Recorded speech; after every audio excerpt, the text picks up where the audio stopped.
Hi, this is Anil Kumar Sathe, Department of Mechanical Engineering, MIT School of Engineering, Pune. Today we are going to see the unit number 4, Testing of IC Engine.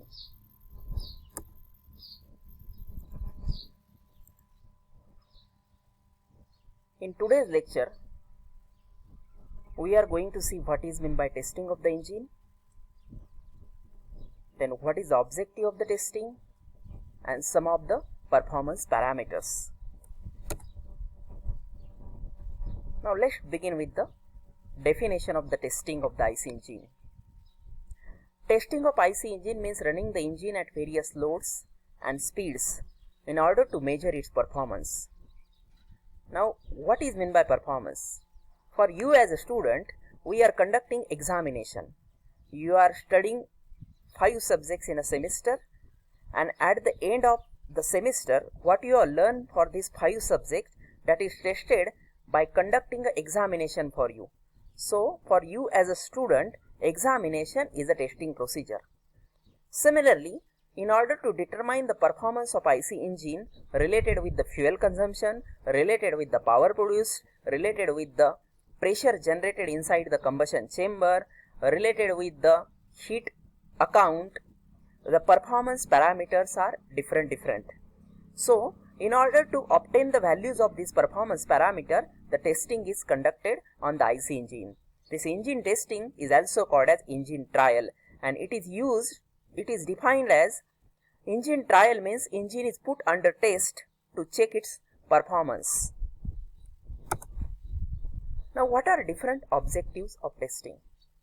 There are mainly 3 objectives of testing. Number 1, research. Number 2, manufacturing. And number 3, education. Now in research, some new designs are continuously developed by the design engineer in the research laboratory of the industry, and that new design need to be tested for its performance and compared with its old design to justify whether these new designs are acceptable or not in the near future. Second objective is the manufacturing.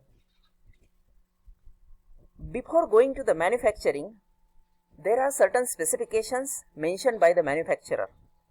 After manufacturing a product, that is the engine, whether that specifications has been met or not, it has to be tested by the manufacturer. Therefore, manufacturer is conducting the engine trial. Similarly, sometimes industries are buying engines from other industries, so that industries are also conducting as a customer engine trials, whether manufacturer has mentioned the specifications, whether they are meeting or not. That customer is want to know after doing the testing on the engine. So testing of the engine is important from manufacturer side also and from the customer side also. The third objective of engine trial or testing is education. To understand the procedure of engine testing or to study the methodology of engine testing, the engine trials are conducted in the laboratories of various engineering institutes. So from education point of view also, the testing on the engine is conducted. Now we are going to see various performance parameters that are going to be determined by conducting the engine trial. There are various performance parameters. Number 1, power. Number 2, fuel consumption, mean effective pressure, air fuel ratio, various types of efficiencies, heat balance sheet, and exhaust emissions. Now let's begin with the first performance parameter, that is power. You know what is the definition of power? The rate of doing work is called as power. The rate word indicates the time. So work per unit time, in another words, you can define the power. Unit of power is watt. Of course it is watt. Why? Because it is rate of doing work per unit time. The unit of work is joule, time unit is second, so joule per second is watt. Another unit of power is horsepower and PS, that means by preferred star K. Actually this preferred star K is a German word for the horsepower. Now we will see the unit conversion of power. 1 horsepower is 0.746 kilowatt. It is the imperial unit. 1 PS is equal to 0.735 kilowatt metric unit. and 1 PS is 0.9863 horsepower. Approximately 0.98 nearly equal to 1, so we can say 1 PS is equal to 1 horsepower.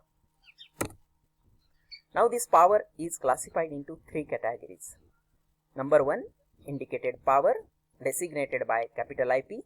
Number 2, friction power designated by capital FP. And number 3, brake power designated by capital BP.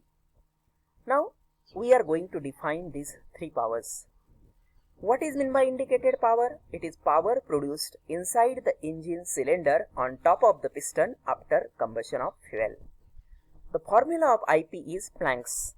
Now I will explain in detail this Planck's in the next lecture. What is exactly meant by P, what is exactly meant by L, A, N and X. At the moment you just remember the formula IP is equal to Planck's. Second, friction power.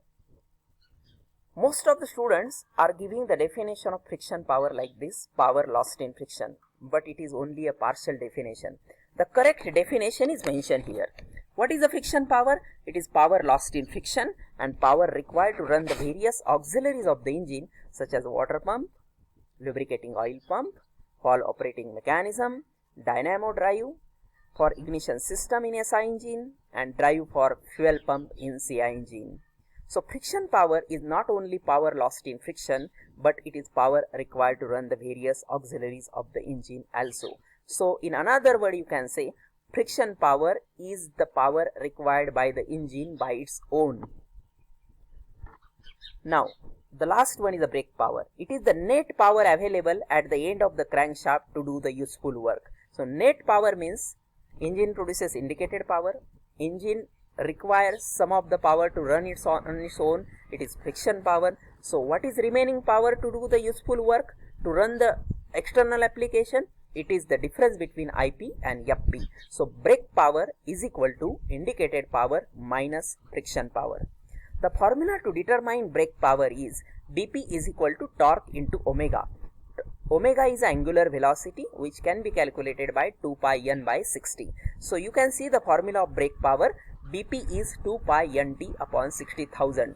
Now why 1000 is coming? That 1000 because we want brake power in kilowatt. So just remember the formula at this moment. BP is 2 pi nt upon 60,000. And the relation between IP, FP and BP is equal to indicated power minus friction power. That's it for today. Thank you.